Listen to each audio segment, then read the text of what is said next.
El aire en la Casa Blanca llevaba el inconfundible olor a madera antigua, cera y café recién hecho, mezclado con la palpitación de la ambición. Era enero de 2025, un inicio de año que prometía cambios a raudales, pues el país se preparaba para la investidura de Ethan Caldwell, el presidente más joven en la historia de Estados Unidos. A sus 37 años, se había erigido en una figura magnética, un político progresista que había atrapado la imaginación de los votantes a través de un discurso fresco, apasionado y optimista.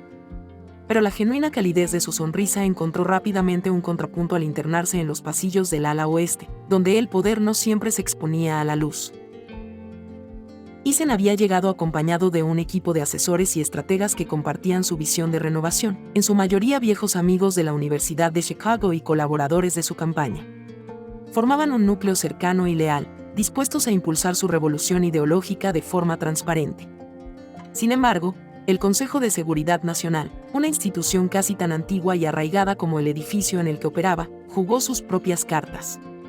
Ellos imponían una figura inamovible, Melinda Harper, como enlace principal con las agencias de inteligencia, supuestamente para fortalecer la comunicación. Para Ethan fue una sorpresa, pues no había aprobado tal nombramiento, y recibió la noticia con recelo.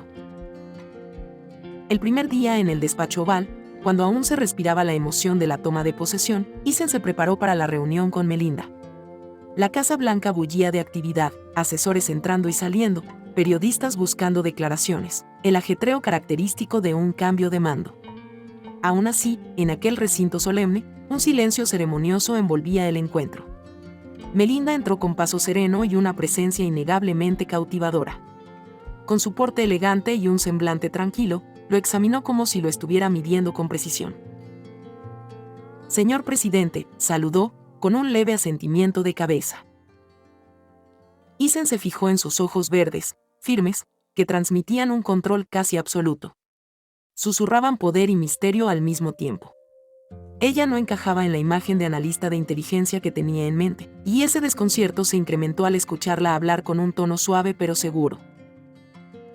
«Melinda Harper», pronunció él, cruzando los brazos. «Supongo que mis nuevos amigos del Consejo de Seguridad Nacional me han recomendado que la reciba. ¿Por qué está aquí?» «Para asistirlo en todo lo referente a la información clasificada, señor. Para asegurarme de que reciba las mejores opciones y las visiones más precisas, protegiendo la seguridad del país». Sonrió con un amago de cortesía. «Mis superiores consideraron que soy la persona más adecuada». Ethan arqueó una ceja. «Claro. Sus superiores», resopló con ligera ironía. «Pensé que el comandante en jefe era yo». Melinda mantuvo la compostura, inmutable. «Y lo es. Pero en Washington, las estructuras van más allá de una sola persona. Estoy aquí para facilitar, no para complicar las cosas». Aquellas palabras se clavaron en su mente con un matiz de advertencia. Desde el comienzo, Ethan presentía que algo en el trasfondo de Melinda la hacía sospechosa. Estado profundo, lo llamaban algunos, un entramado de altos cargos civiles, militares y de inteligencia que manejaban hilos invisibles. Esa noche, al retirarse a la residencia presidencial, Ethan no conseguía sacudirse el desasosiego. Había llegado al puesto con la promesa de una política transparente y moderna, pero la realidad de Washington, con sus pugnas e intereses ocultos, podía enterrarlo si no iba con cuidado. En los meses siguientes, la administración de Ethan se sumergió en un torbellino de desafíos. Sufrió constantes crisis, desde tensiones con China por el Pacífico hasta ciberataques rusos de gran sofisticación. Mientras, en el interior, la polarización seguía enconada. Melinda Harper estaba presente en cada sesión crítica, llenando el aire con un aura de competencia que resultaba difícil de ignorar. Sus informes eran impecables, sus presentaciones, claras y concisas. A menudo, ofrecía soluciones adelantadas, localizaba fallas en la seguridad y aconsejaba medidas que salvaban la reputación y el tiempo de la Casa Blanca. Aún así, Ethan no lograba confiar del todo en ella. Sentía que su semblante nunca revelaba emoción genuina, que sus comentarios personales eran escasos, como si supiera camuflar cada pincelada humana tras un barniz profesional. Un día de primavera, la sala de situación entró en frenesí cuando llegó una información filtrada de que un país aliado se enfrentaba a un inminente golpe militar. Había que actuar con rapidez. En medio de los mapas y los protocolos, mientras Isen y su equipo discutían las opciones, Melinda le pasó un dossier y sus manos se rozaron brevemente. Fue un contacto mínimo, casi casual, pero él sintió un impulso eléctrico que le erizó la piel. Cuando alzó la vista, vio en sus ojos un brillo fugaz, una desconcertante mezcla de humanidad y sorpresa. Aquello rompió, durante un segundo, la fachada glacial de la experta en inteligencia. Ese mismo anochecer, todos se retiraron tarde. Isen, deseando un instante de sosiego, salió a caminar por el jardín de las rosas. Bajo la tenue iluminación, contempló el cielo de la ciudad y dejó que la brisa primaveral aliviara el peso de sus responsabilidades. No esperaba, sin embargo, encontrar a Melinda allí, observando las flores con una expresión inusualmente reflexiva. La situación los puso en un momento incómodo al principio, pero luego charlaron. Poco a poco, la compostura mutua fue diluyéndose. Hablaron no de ciberataques o intrigas internacionales, sino de sus raíces. Isen confesó la carga que sentía, la sensación de estar en una montaña rusa emocional y política. Melinda, por su parte, le contó que provenía de un pequeño pueblo de Virginia, donde su padre, un veterano duro, la empujó a forjarse un lugar en la defensa nacional.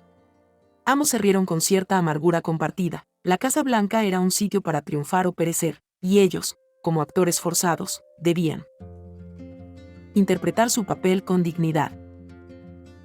Aquella noche, al despedirse, sus manos se encontraron con menos fingimiento y un atisbo de complicidad floreció entre ellos. Fue el inicio de algo íntimo y peligroso. Empezaron a verse en momentos robados, un beso fugaz en un pasillo desierto, un encuentro en la residencia donde se desnudaban del rótulo de presidente y asesora y simplemente compartían calor humano. Isen se debatía entre el recelo de considerarla una pieza de ajedrez del estado profundo y la calidez de sentir un amor que le parecía auténtico. En verano, sin embargo, la relación se vio sacudida. Inquietantes filtraciones comenzaron a aparecer en la prensa. Documentos reservados sobre ciertas negociaciones delicadas con Corea del Norte salieron a la luz, poniendo en jaque una cumbre crucial que Isen planeaba con esmero. El escándalo elevó la temperatura política y algunos de sus asesores apuntaron con el dedo a gente del entorno del presidente, quizá a una topo incrustada a conveniencia. Aunque Isen se resistía a creer que Melinda estuviera tras ello, debía ser precavido. Contrató en secreto a Daniel Cross, un veterano del FBI con reputación de rastreador infalible. Daniel, con el ceño fruncido, emitió un consejo contundente. Señor presidente, no confíe en nadie. Ni en ella. Harper tiene nexos que no figuran en su expediente oficial. Yo seguiré la pista. Isen intentó hacer oídos sordos a esa advertencia, pero pronto aparecieron indicios alarmantes. Un micrófono oculto en la madera del despacho oval, fabricado por una empresa con vínculos con el Consejo de Seguridad Nacional, y un informante anónimo que le entregó un USB con grabaciones de Melinda conversando en clave con un contacto desconocido. Todo apuntaba a que ella podía estar detrás o, cuando menos, sabía más de lo que admitía. Aún así, una voz interior le gritaba que no todo podía ser una farsa. Recordaba sus besos, la expresión melancólica de Melinda cuando hablaba de su infancia, el fuego con que compartieron sueños imposibles. Una noche, la confrontó en la biblioteca de la Casa Blanca. Había mandado desalojar el ala, excusándose con la excusa de que necesitaba trabajar a solas. Cuando ella entró, lo halló con el rostro tenso y unos papeles sobre la mesa. Entre ellos se encontraban las transcripciones de audio, fechadas y reseñadas. ¿Qué es esto, Melinda?, exigió, con un deje de furia y dolor.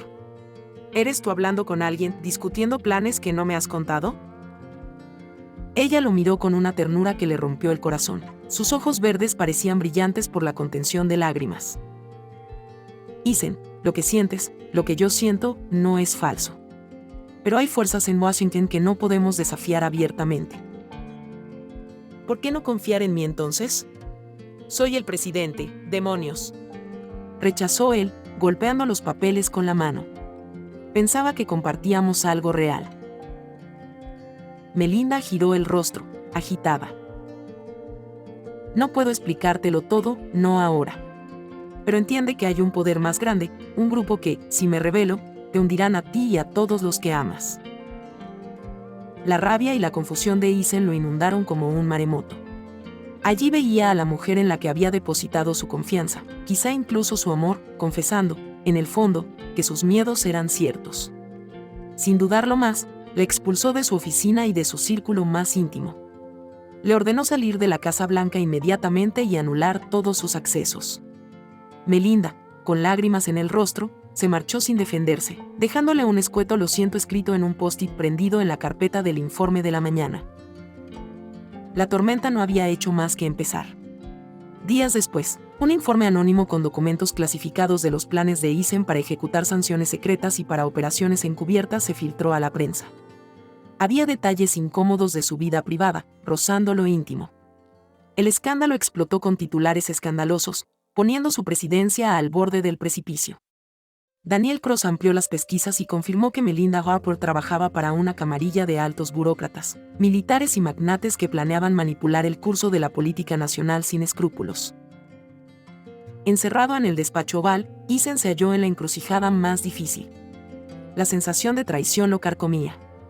Recordaba las noches en que Melinda y él se susurraban planes de futuro, las confidencias en las que ella prometía lealtad, aunque en la práctica acabara de apuñalar su administración. O tal vez, se cuestionaba él, ella no había tenido opción. ¿Quién podía saberlo? El golpe final llegó semanas después. Justo cuando todo se tambaleaba, un paquete sin remitente apareció en el ala de trabajo personal del presidente. Dentro, una carta con la caligrafía inconfundible de Melinda: "No todo fue un engaño.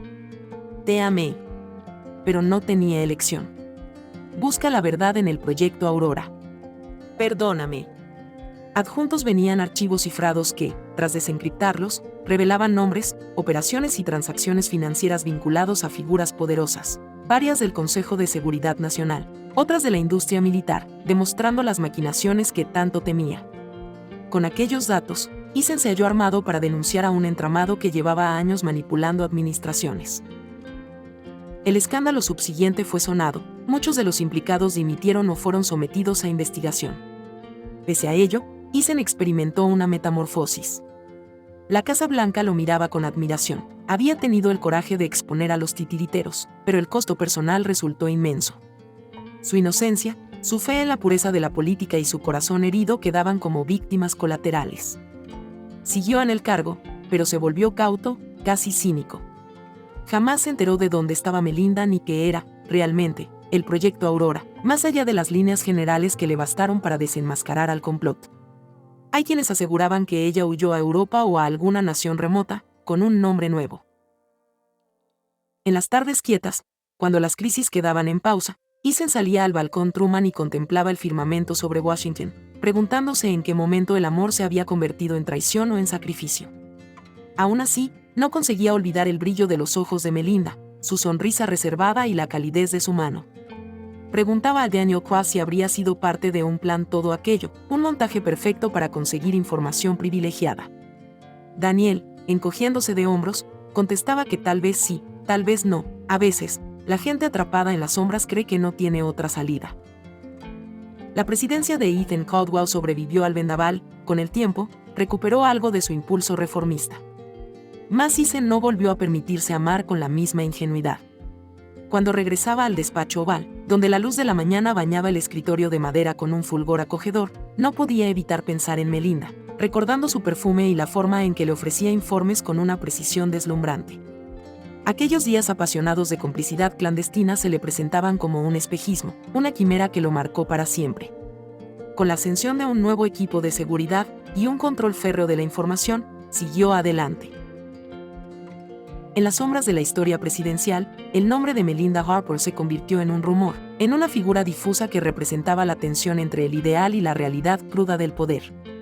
Pocos sabían su auténtico papel, y casi nadie alcanzó a comprender la conexión emocional entre ella y el presidente. Pero si uno pudiera entrar al despacho oval de noche, escuchar el leve crujir del silencio, tal vez percibiría el rastro de una historia de amor, traición y sacrificio que dejó una huella indeleble entre esos muros.